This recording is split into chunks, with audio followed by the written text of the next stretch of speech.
Hello friends, good morning. आज हम देखेंगे स्टैंडर्ड 5 में हिंदी में यूनिट 8 भरत मिलाप। ये एक रामायण का एक छोटा सा पार्ट है, उसके बारे में हमको ये यूनिट में सिखाया गया है। तो फर्स्ट बच्चों, हम पहले ऊपर से जानकारी ले लें। माता पिता की आज्ञा का पालन करने हेतु राम वन में गए। जो राम है वो माता पिता की आज्ञा का पालन करने के लिए वो वन में गए। उनके साथ सीता भी गई, यानी कि उस राम की पत्नी। भरत को इस बात का पता चलने पर वे अयोध्या के सिंहासन पर नहीं बैठे।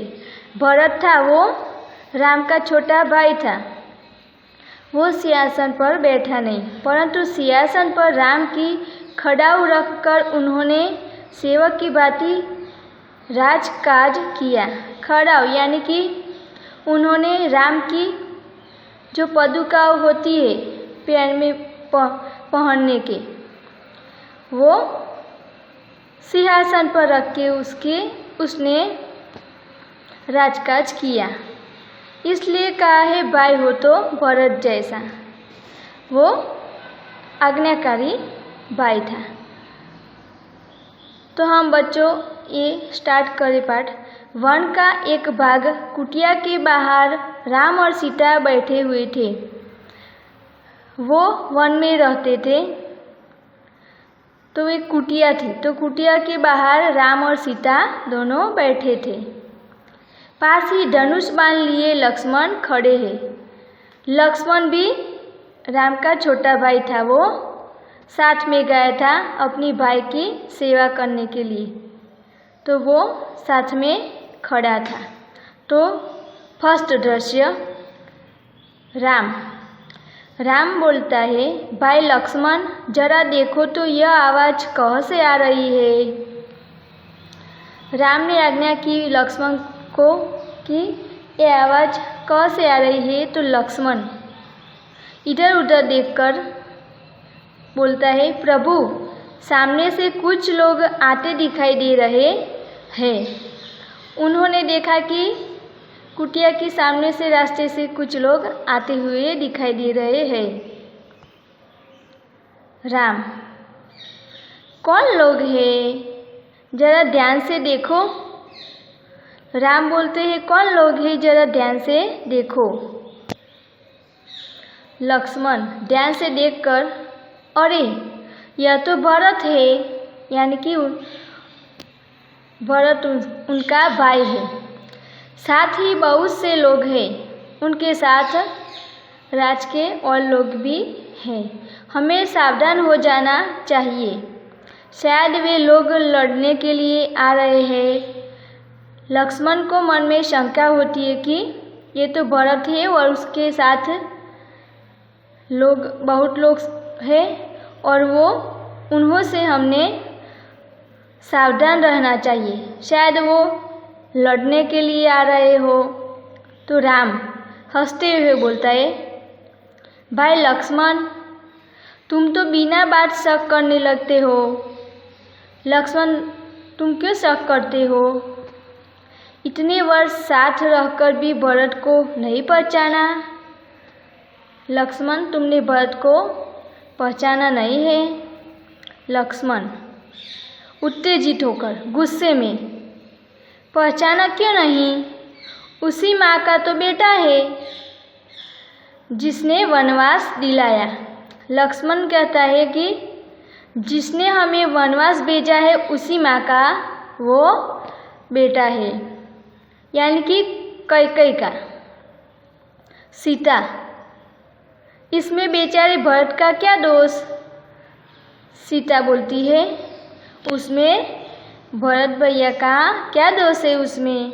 लक्ष्मण बोलता है, लीजिए सब लोग इधर ही आ रहे हैं। तो लक्ष्मण बोले, सब लोग इधर ही आ रहे हैं। दूसरा दृश्य स्टार्ट होता है। भरत दौड़ते हुए कुटिया के निकट आते हैं। जो भरत है वो भागता हुआ कुटिया के पास आता है। उनकी आंखों से आंसू बह रहे हैं। क्या होता है? उनकी आंखों से आंसू बह रहे हैं। वे राम के चरणों में पड़ते हैं। आते ही वो राम के चरणों छू लेते हैं। राम भरत को उठाकर गले लगा लेते हैं। जो राम भगवान है वो अपने भरत भैया को गले लगाते हैं। तो भरत बोलते हैं रोते हुए, उदास है, मुझे क्षमा कीजिए प्रभु।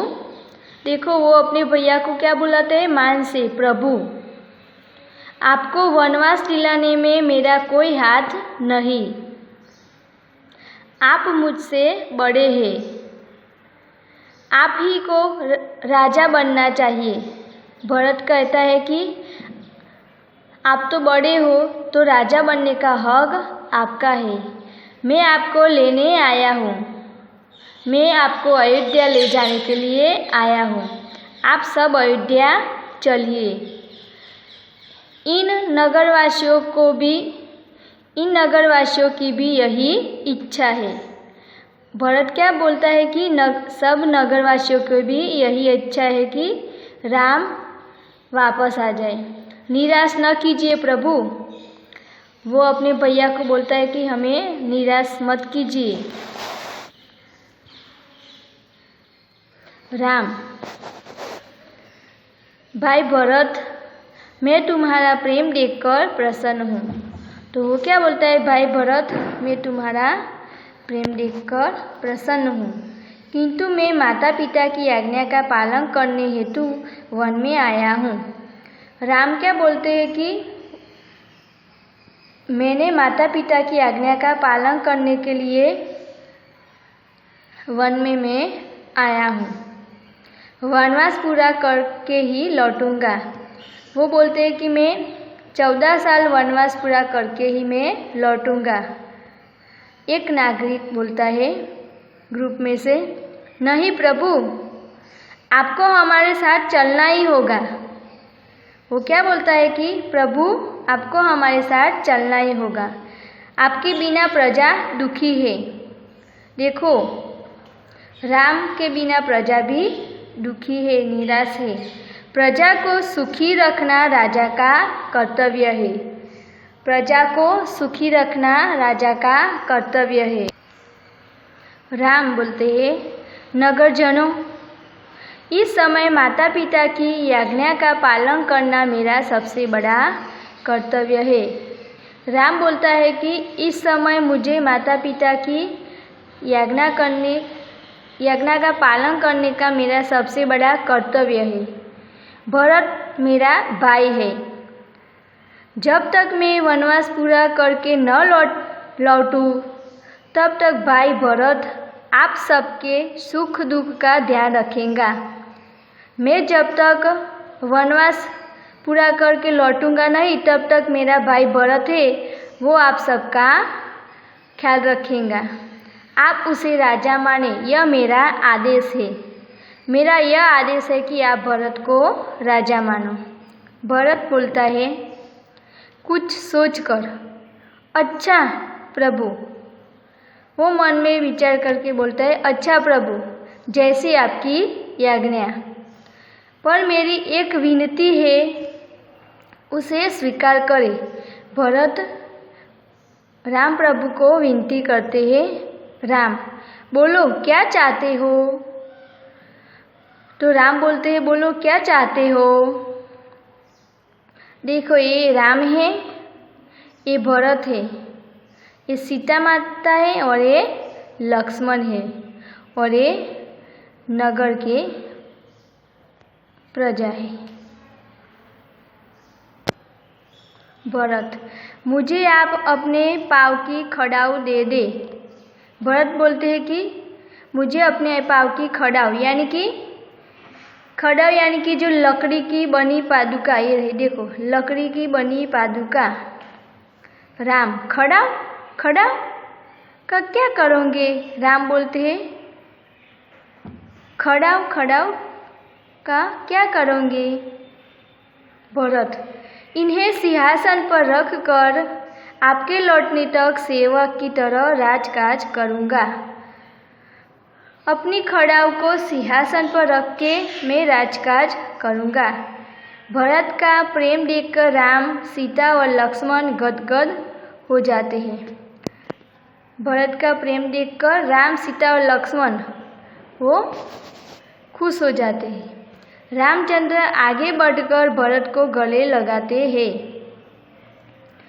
गले लगाते यानी कि प्यार से वो भरत को गले लगाते हैं। खड़ाऊ लेकर भरत तथा नगरजन राम और भरत की जय बोलते हुए विदा होते हैं। राम की खड़ाऊ लेकर भरत तथा नगरजन राम और भरत की जय जयकार करके वो वापिस अयोध्या लौट जाते हैं।